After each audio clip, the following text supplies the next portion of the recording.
Hello, ladies, and everyone who is a part of our Alas True Talk Thursday. My name is Dr. Maria Armstrong. I'm the Executive Director with the Association of Latino Administrators and Superintendents. And for those of you who have been able to listen to our vodcasts in the past, you know that every Thursday evening at 7 p.m. we record live, but all of these recordings will be for viewing on YouTube. And we are missing my good friend Atiba-Weza. Dr. Weza is busy tonight. So he's getting ready, doing some preparations for some NABSE work. So we'll miss him tonight, but he'll return next Thursday. He's assured me. So I'm going to hold him to that promise. Tonight we have an awesome group of fine young Latina women that are just they're just tearing it up here in DC. I don't know how else to explain it. So I want to start us by having you all introduce yourselves, and I'll just call on you. And if you could just introduce, who you are, what you do, how long you've been out here, and then we'll get into the good stuff. Okay. All right. So let's go ahead and begin with my friend Laura Jimenez. Hi, so glad to be back. Such a friendly host. So I'm Laura Jimenez, and I am, or Laura Jimenez as others may call me, I am the Director of Standards and Accountability at the Center for American Progress. And what that means is I focus on federal policy that looks at rating school performance and measuring student performance. I've been doing that work for over 10 years, and I have been in the DC area for almost 16 years. And I absolutely love what I do because I get to work with fabulous women like you all who, push my game even higher. So thank you all for being here. Also, I'm half Boricua, half Mexicana. Boricua, Mexicana, representing. And then we have the lovely Roxanne Garza. Thanks, Maria. Yes, I'm Roxanne Garza. I am the Education Policy Advisor at Unidos US. And Unidos is the largest civil rights organization that advocates on behalf of Latinos in the US. And so I work on the education policy team, doing policy and advocacy work across K-12 and higher education. And our primary goal is to ensure that Latinos all the way from early childhood through post-secondary and into the workforce have the opportunities and the resources that they need to succeed. I've been in this role for about a year now, but previous to Unidos, I was at a think tank called New America doing educator quality research. So generally have been doing this work doing either research or advocacy or policy development for about 8 years now. I've been in DC for about 8 years. Originally from Texas, originally from the Rio Grande Valley. Went to school in Austin and have now called DC home, and just really excited to be here with the fellow panelists and with Maria as always. Thank you. And now we have the amazing Dana Lawrence. Hi, everyone, and thank you so much, Dr. Armstrong, for having me on this True Talk Thursday. I'm super excited to join two of my great colleagues in Laura and Roxanne, who we work with, and Maria, obviously, who we work with very closely on a day-to-day basis. I am originally from Trinidad and Tobago, so I'm bringing the Caribbean flavor to the call tonight. And I'm from DC. I grew up in Northern Virginia and went and taught in New Orleans and South Carolina, where I started advocating for K-12 education policy improvement, and made my way back to DC about 4 years ago. If you can do the math, you can maybe guess what changed around that time period that brought me back home. And now I work at Education Reform Now as the National Deputy Director for Advocacy, Policy Engagement, and Partnerships. And as Laura said, that's just a long title for basically doing what we do, which is advocating for kids here at the federal level. And we work on K-12 and higher ed policy. So excited to kick off the conversation today. Well, first of all, ladies, I really, I'm so grateful that y'all said yes, that you'd come onto this podcast. And I'll tell you what, last month was our quote designated month, right, for Women in History Month. There's no way they can confine us to 1 month. Come on now. So we said, we're going to go ahead and push the envelope and we're going to extend it a day. And no, it was not an April Fool's joke. I was like serious. So we are here now. We're in April 1st, and we're going to go ahead and push that extension and continue to talk about some, the women who are not just of the past, and I'll ask you a question about that, but also the women that are in the here and the now, and what their perspectives are for the future.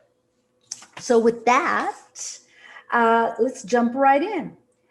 So I got a question for you all, and it's how basically, like, some of you talked about already, like, you came from a different state, or you came back, but you made your way to DC somehow.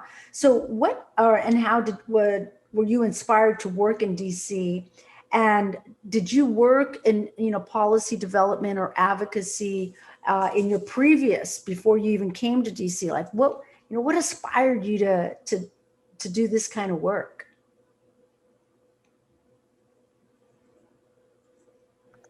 Okay, so I'm happy to start. I would say it started very young for me. I grew up saying that I wanted to be the Chief Justice of the Supreme Court. And who knows, like, where would a 3-year-old get that idea? I don't know.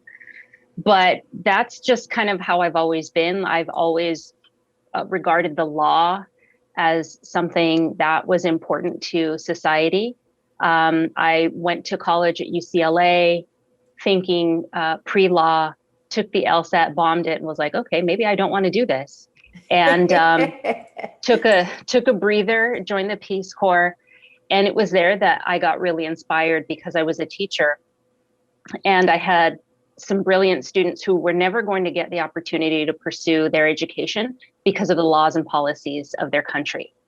And that made me think, what, America has its problems, but it does have a world-class education system, at least, higher ed. And I want to make it possible for every child that wants to pursue that. And then I went to graduate school almost immediately after, came out to DC, started the networking, and made my way into the Obama administration, the 2008 campaign, and then the administration. And I just, fell in love and have been here ever since. That's amazing.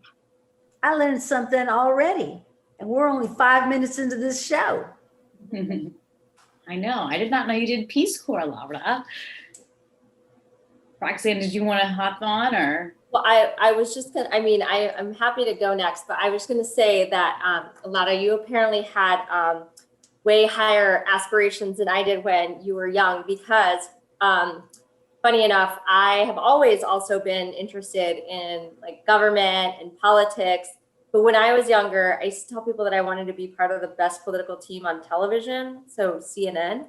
But I was not thinking about the Supreme Court like you were, but I was thinking about politics and government and all of that. So I've always been interested in that. But I think, a big driver for me and being really interested in education, I think was when I went to college, really. I'm a first generation college student. Neither of my parents went to college. I grew up, like I said, in South Texas in the Rio Grande Valley, which is primarily,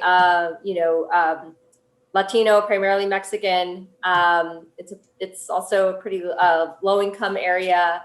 And so I was always kind of fascinated by how, people from very similar backgrounds ended up making it and some didn't, and how I just considered myself to be really lucky for making it to college and making it to a good, 4-year university, and then pursuing a master's degree after that. And so because of just my kind of personal journey and background, I was really interested in education and how we extend opportunities to all students and don't kind of leave it up to the luck of the draw, or just, being lucky enough to have a mentor, being lucky enough to have somebody that kind of takes an interest and helps you through a very complicated process, especially when it comes to applying to, to college and applying for financial aid and all of those things, which of course are directly related to the work that I do now. But so when I was in graduate school, I actually spent my summer interning at the Department of Education here in DC. So even though I was going to school in Austin, I had that opportunity to come to DC and really fell in love with DC, really liked it, and really thought that, as somebody who wanted to pursue education policy, that I felt like I wanted to come to DC and have the opportunity to work on it at a federal level.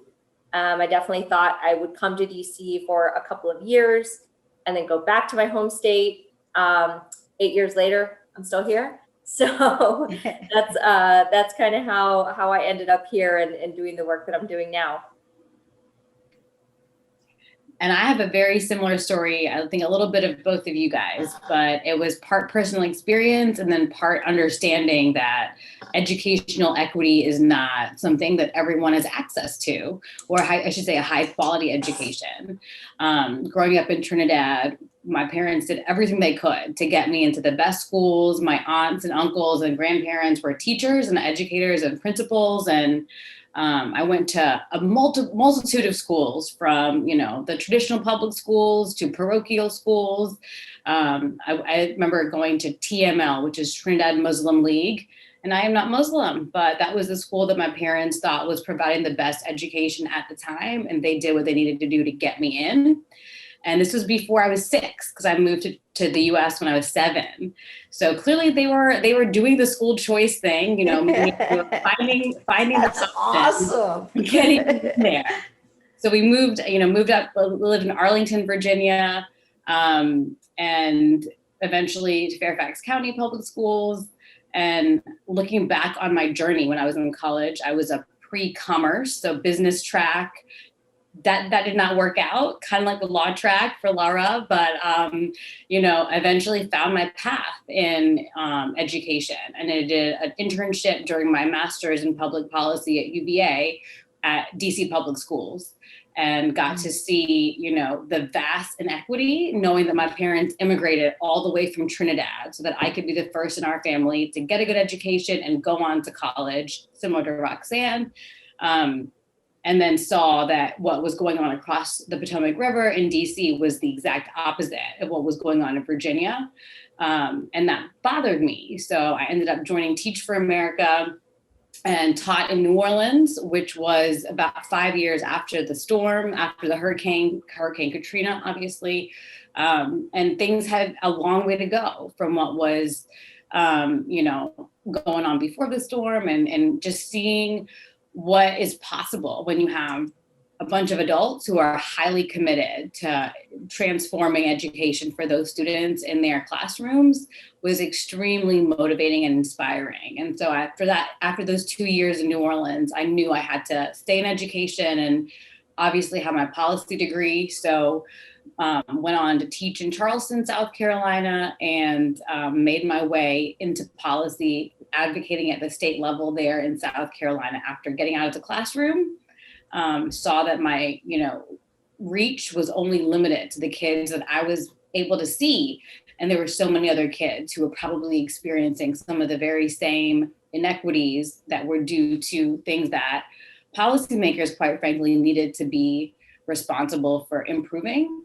And so after, my time there, I made my way all the way up to DC. And so I've been in the role, since I've been in education since my career. So about over 10 years, similar to Laura, but probably not quite as many years as Laura.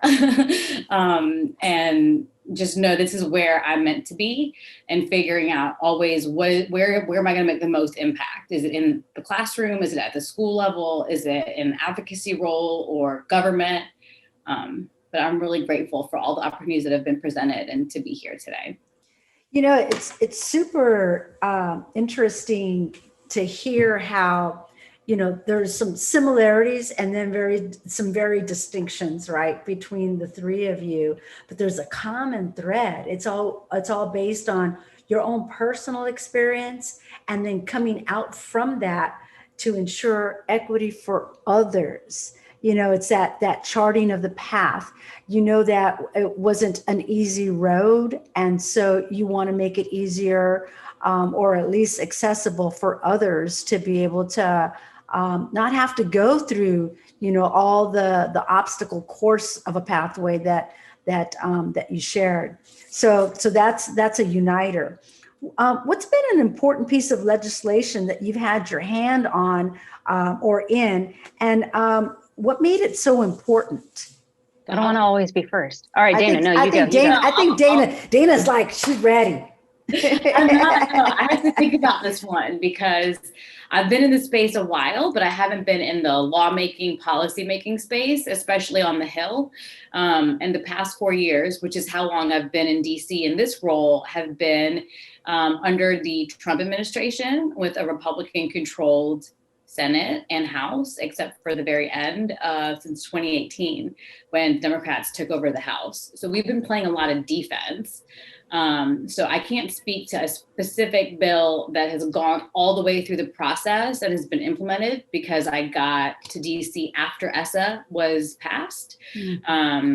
But I will say that two things that stand out in my mind are two bills that Senator Cory Booker has led the charge on, and they've been introduced, obviously not all the way across the finish line, but they both revolve around getting resources to our most important indicator of student success, and that are the teachers in the classroom.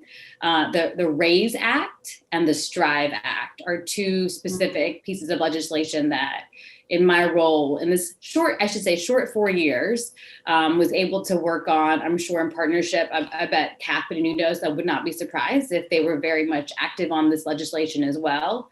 And what they both did was, in different ways, target student loan forgiveness to teachers in particular, to be able to get more dollars in teachers' pockets. One of them was focused on a tax credit that provided, I think it was like $11,500 to teachers for a tax credit, knowing as a teacher myself how much of our own money comes out of our pocket to get school supplies and resources that our schools, quite frankly, can't afford or is not in our budget, and giving teachers a reward for really the investment financially and otherwise that they make for our kids every day. And then the other one was very similar in that it provided, you know, a larger amount of loan forgiveness for students who had gone to college and now have accumulated debt. And when you think about what teachers are paid, the amount of credentials that they are asked for, often in terms of a master's degree or additional certification levels, that's a lot of education, and that adds up. And so it provided an opportunity for them to get reimbursed on their student loans in a shorter amount of time, in a more complex or a more comprehensive way, I should say.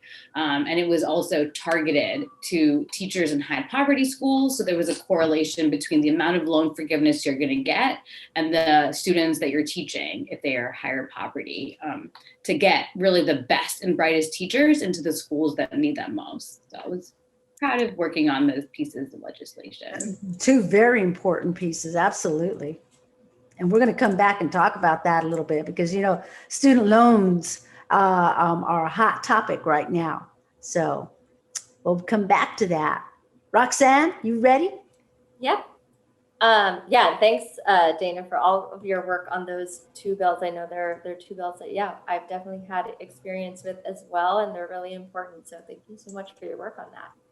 So I can say that even though the Every Student Succeeds Act is a huge law that governs K-12 education, I did have a hand in a small part of it.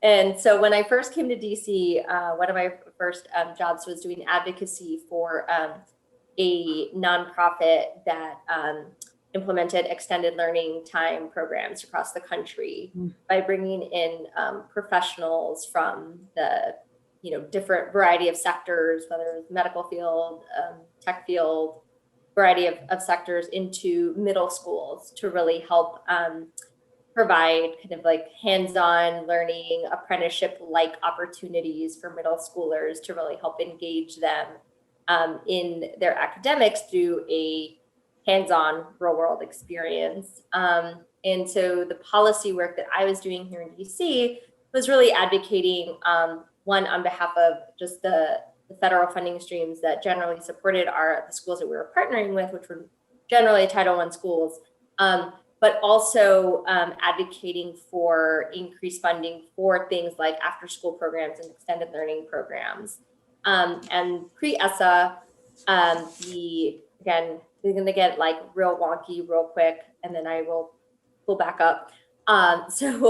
Title IV of ESSA, which is the 21st Century Community Learning Centers, is the federal funding source that typically goes for after-school programs. And so we did a lot of work pre-ESSA to have extended learning time programs be an allowable use of that funding stream.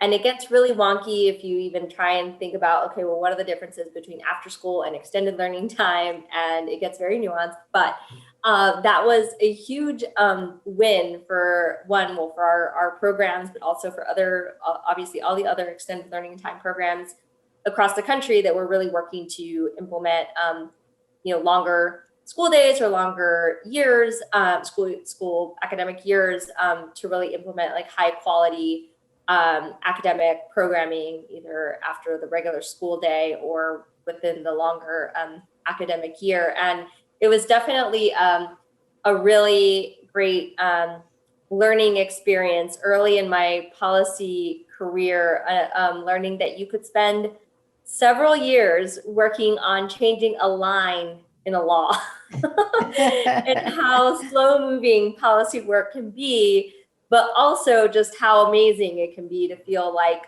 such a small change can have such a large impact. I think going back to what some of what Dana was saying, which is like, I think for me, a lot of the big reason why I wanted to work on federal policy is because you do feel like you can have a broad impact by maybe making like incremental changes at the federal level. That's awesome. And before we get to Laura, we're going to take a quick break, and then we'll come back and hear about her hand in some of this. Hey there, and don't forget, if you like what you hear and want to gain some more insight into what school districts are facing now, then tune in every Thursday at 7 p.m. or subscribe below. We thank you for joining us, and we look forward to seeing you next week. Have a great night.